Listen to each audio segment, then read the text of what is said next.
ಸಭೆಗಳಲ್ಲಿ ಈ ಕ್ರೈಸ್ತತ್ವದಲ್ಲಿ ಪ್ರೀತಿ ಕಾಣ್ತಾ ಇಲ್ಲ. ಅದೇ ಬಂದಿರೋದು ಲೋಪ.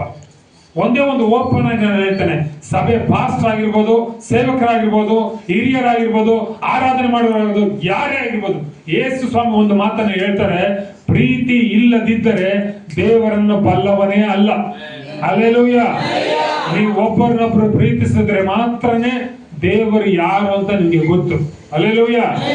ಅರ್ಥ ಆಯ್ತಾ ಇಲ್ವಾ? ಇದು ಬಹಳ ದೊಡ್ಡ ಮಾತ್ರ. ಇದು ಕೇರ್ಲೆಸ್ ಆಗಿ ತಗೊಂತಾರೆ. ಇದನ್ನ ನೀವು ಒಬ್ಬರನ್ನೊಬ್ರು ಪ್ರೀತಿ ಮಾಡಿಲ್ಲ ಅಂದ್ರೆ ಯೇಸು ಯಾರು ಅಂತ ನಿಮ್ಗೆ ಗೊತ್ತಿಲ್ಲ, ಬಂದು ಸುಮ್ಮನೆ ಆರಾಧನೆ ಮಾಡ್ತೀರಾ, ಸುಮ್ಮನೆ ನಿಂತ್ಕೊಳ್ತೀರಾ, ಸುಮ್ಮನೆ ಸಭೆಗೆ ಹೋಗ್ತೀರಾ, ಸುಮ್ಮನೆ ಕಾಣಿಕೆ ದಶಭಾಗ ಕೊಡ್ತೀರಾ, ಎಲ್ಲವೂ ವ್ಯರ್ಥ. ಹಲ್ಲೆಲೂಯಾ. ನಿನ್ನ ಸಹೋದರನ ಪ್ರೀತಿಸುವನಾದ್ರೆ ಮಾತ್ರನೇ ನಿನ್ನಲ್ಲಿ ನಿತ್ಯ ಜೀವ. ಹಲ್ಲೆಲೂಯಾ. ದೇವರು ಒಂದು ಹೊಸ ಆಜ್ಞೆಯನ್ನು ಕೊಟ್ರು. ಏನ್ ಗೊತ್ತಾ? ನೀನು ಒಬ್ಬರನ್ನೊಬ್ರು ಪ್ರೀತಿಸ್ಬೇಕು ಅಷ್ಟೇ. 10 ಆಜ್ಞೆಗಳನ್ನು ಬಿಟ್ಟು ಒಂದೇ ಆಜ್ಞೆ ಕೊಟ್ಟಿದ್ದು, ನೀನು ಒಬ್ಬರನ್ನೊಬ್ರು ಪ್ರೀತಿಸ್ಬೇಕು. ಹಲ್ಲೆಲೂಯಾ. ಆಗ ಮಾತ್ರ ದೇವರ ದೊಡ್ಡ ಕಾರ್ಯ ಮಾಡೋದು. ನಿನ್ನಲ್ಲಿ ಪ್ರೀತಿ ಇಲ್ಲ, ಒಂದೇ ಸಭೆಯಲ್ಲಿ ಇರ್ತೀಯ, ನಿನ್ನಲ್ಲಿ ಕಹಿ, ದ್ವೇಷ, ಹಾಗೆ ಇದನ್ನೆಲ್ಲ ಇಟ್ಕೊಂಡಿರ್ತೀಯ, ದೇವರು ಹೆಂಗ ನಿನ್ನ ಪ್ರಾರ್ಥನೆ ಮಾಡ್ತಾರೆ? ಯೇಸು ನಿನ್ನೊಳಗೆ ಇದ್ದಾರೆ ಅಂತ ಹೆಂಗ್ ತೋರಿಸ್ತೀಯ? ಯೇಸು ನಿನ್ನಲ್ಲಿ ಇದ್ದಾರಂದ್ರೆ ಯೇಸುವಿನ ಗುಣ, ಮೊಟ್ಟ ಮೊದಲ ಗುಣ ಏನ್ ಗೊತ್ತಾ? ಪ್ರೀತಿ ಮಾಡುವಂಥದ್ದು. ಹಲ್ಲೆಲೂಯಾ. ನೀನು ವೈರಿಗಳನ್ನ ಪ್ರೀತಿಸಿರಿ, ನಿಮ್ಮನ್ನು ಹಿಂಸೆ ಪಡಿಸ್ಕೋಸ್ಕರ ಪ್ರಾರ್ಥಿಸಿರಿ ಅಂತ. ಈ ಮನಸ್ಸು ಯಾವಾಗ ನಿನ್ನೊಳಗೆ ಬರ್ತದೋ ಆಗ ಮಾತ್ರ ಈ ಹಾಡಾಡು, ನಿನ್ನ ಪ್ರೀತಿಯಿಂದ ನನ್ನನ್ನು ಅಗಲಿಸುವಾಗ. ಹಲ್ಲೆಲೂಯಾ. ನಿಂತ್ಕೊಂಡು ಆರಾಧನೆ ಮಾಡ್ತಾರೆ, ನಿಂತ್ಕೊಂಡು ಪ್ರೀಚ್ ಮಾಡ್ತಾರೆ. ಇವತ್ತು ಸಭಾ ಸೇವಕರುಗಳು, ದೊಡ್ಡ ದೊಡ್ಡ ಪಾಸ್ಟರ್ಗಳಲ್ಲೇ ಒಬ್ರಿಗೊಬ್ರು ಕಂಡ್ರೆ ಆಗಲ್ಲ. ಹೆಂಗೆ ನೀನು ಸೇವಕ ಆಗ್ತೀಯ? ಹಲ್ಲೆಲೂಯಾ. ವಿಶ್ವಾಸಿಗಳು ನಿಂತ್ಕೊಂಡು ಆರಾಧನೆ ಮಾಡ್ತಾರೆ, ಮೈಕ್ ಇಟ್ಕೊಂತಾರೆ, ಎಲ್ಲ ಮಾಡ್ತಾರೆ, ಆದ್ರೆ ಅವರಲ್ಲಿ ಪ್ರೀತಿ. ಹಲ್ಲೆಲೂಯಾ. ಯೇಸು ನಿನ್ನೊಳಗೆ ಇದ್ದಾನದಕ್ಕೆ ಒಂದೇ ಗುರುತು, ನಿನ್ನಲ್ಲಿರುವಂತಹ ಪ್ರೀತಿ. ಅವ್ರು ಏನೇ ಮಾಡಲಿ, ಈಟಿ ತಗೊಂಡು ಚುಚ್ಚುವುದಾದ್ರೂ ಕೂಡ ನೀನು ಪ್ರೀತಿ ಮಾಡ್ಬೇಕು. ಹಲ್ಲೆಲೂಯಾ. ಇವತ್ತಿನ ದಿನಗಳಲ್ಲಿ ಆಸ್ತಿಗೋಸ್ಕರ ಸಂಬಂಧನೇ ಕಳ್ಕೊಂತಾರೆ. ಅಣ್ಣ, ತಮ್ಮ, ಅಕ್ಕ, ತಂಗಿ ಯಾರು ಬೇಡ, ಆಸ್ತಿಗೋಸ್ಕರ. ಮತ್ತೆ ಸಭೆಯಲ್ಲಿ ವಿಶ್ವಾಸಿ ಆರಾಧನೆ ಮಾಡ್ತಾರೆ, ಆದ್ರೆ ಪ್ರೀತಿ ಇಲ್ಲ. ಸ್ವಂತ ಅಕ್ಕ ತಂಗಿ ಬೇಡ, ಅಣ್ಣ ತಮ್ಮ ಬೇಡ, ತಂದೆ ತಾಯಿನೂ ಕೂಡ ದುಡ್ಡುಗೋಸ್ಕರ ತಂದೆ ತಾಯಿನೂ ಕೂಡ.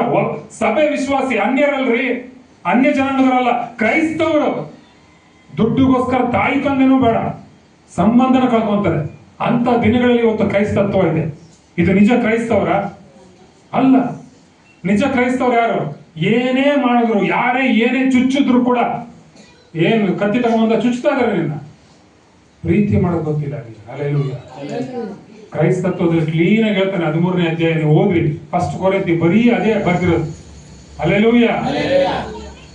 ಕೊನೆಗೆ 13 ಹೇಳ್ತದೆ, ಇವುಗಳಲ್ಲಿ ನಂಬಿಕೆ, ನಿರೀಕ್ಷೆಗೆ, ಪ್ರೀತಿ. ಇವುಗಳ ದೊಡ್ಡದಾದ ಪ್ರೀತಿ. ನೀವು ಬೆಟ್ಟಗಳನ್ನು ತೆಗೆದಿರುವಷ್ಟು ನಂಬಿಕೆ ಇದ್ರು, ನನ್ ನಂಬಿಕೆ ಇದೆ, ನಾನು ಕ್ರೈಸ್ತವನು, ನನಗೆ ಫೇತ್ ಇದೆ, ನನಗೆ ಬಿಲೀವ್ ಇದೆ, ನನ್ನ ನಂಬಿಕೆ ಇದೆ. ನೀನ್ ನಂಬಿಕೆ ತಗೊಂಡು ಕಸದಲ್ಲಿ ಹಾಕು, ಮೂಲೆಗಾಕು. ಪ್ರೀತಿ ಇಲ್ಲ ಅಂದ್ರೆ ನಿನ್ ನಂಬಿಕೆನೂ ವೇಸ್ಟ್. ಹಲ್ಲೆಲೂಯಾ. ಯೇಸು ಸ್ವಾಮಿ ಯೋಹಾನ ಪತ್ರಿಕೆ ಹೇಳ್ತಾರೆ, ನಾನು ಪ್ರೀತಿ ಸ್ವರೂಪಿ ಅಷ್ಟೇ. ಪ್ರೀತಿ ಇಲ್ಲದಿದ್ರೆ ನೀನ್ ದೇವರನ್ನು ಬಲ್ಲವನೇ ಅಲ್ಲ. ಓಪನ್ ಸ್ಟೇಟ್ಮೆಂಟ್ ಇದು. ಅದು ಸುಮ್ಮನೆ ಬಂದು ಆರಾಧನೆ ಮಾಡ್ಬೇಡ, ಸುಮ್ಮನೆ ಬಂದು ಪ್ರಾರ್ಥನೆ ಮಾಡ್ಬೇಡ, ನಿಂತ್ಕೊಂಡು ಏನೋ ಮೈಕ್ ಹಿಡ್ಕೊಂಡು ನಾಟಕ ಡ್ರಾಮಾ ಎಲ್ಲ ಮಾಡ್ಬೇಡ. ಅದೇ ಹಲ್ಲೆಲೂಯಾ. ಪ್ರೀತಿ ಇದ್ರೆ ಮಾತ್ರ ನೀನು ದೇವರ ಮಗನಾಗಕ್ಕೆ ಸಾಧ್ಯ, ದೇವರ ಮಗಳಾಗಕ್ಕೆ ಸಾಧ್ಯ. ಹಲ್ಲೆಲೂಯಾ. ಈ ಪ್ರೀತಿ ಗೊತ್ತಿಲ್ಲ ಅಂದ್ರೆ ಯೇಸು ನಿನ್ನಲ್ಲಿ ಇಲ್ಲ ಅಂತ ಅರ್ಥ. ನಾನು ಕರೆದಿದ್ದಾರೆ, ನಾನು ಆರಿಸ್ಕೊಂಡಿದ್ದಾರೆ ಅಂತ ನಾಟಕ ಮಾಡ್ಬೋದು ಅಷ್ಟೇ. ಹಲ್ಲೆಲೂಯಾ. ಪ್ರೀತಿ ಮಾಡೋದನ್ನ ಕಲಿ. ಕ್ರೈಸ್ತತ್ವ ಅಂದ್ರೇನೆ ಪ್ರೀತಿ ಆಗಿದೆ. ದೇವ ಲೋಕದ ಮೇಲೆ ಎಷ್ಟೋ ಪ್ರೀತಿ ನೆಟ್ಟೆ ತನ್ನ ಒಬ್ಬನೇ ಮಗನನ್ನು ಕಳಿಸ್ಕೊಟ್ಟಿದ್ದು. ಹಲ್ಲೆಲೂಯಾ. ಕ್ರಿಸ್ತನ ತನ್ನ ಪ್ರಾಣ ಕೊಟ್ಟಿದ್ರಲ್ಲಿ ಪ್ರೀತಿ ಇಂಥದಂತ ತಿಳಿದು ಬಂದಿದೆ. ಹಲ್ಲೆಲೂಯಾ.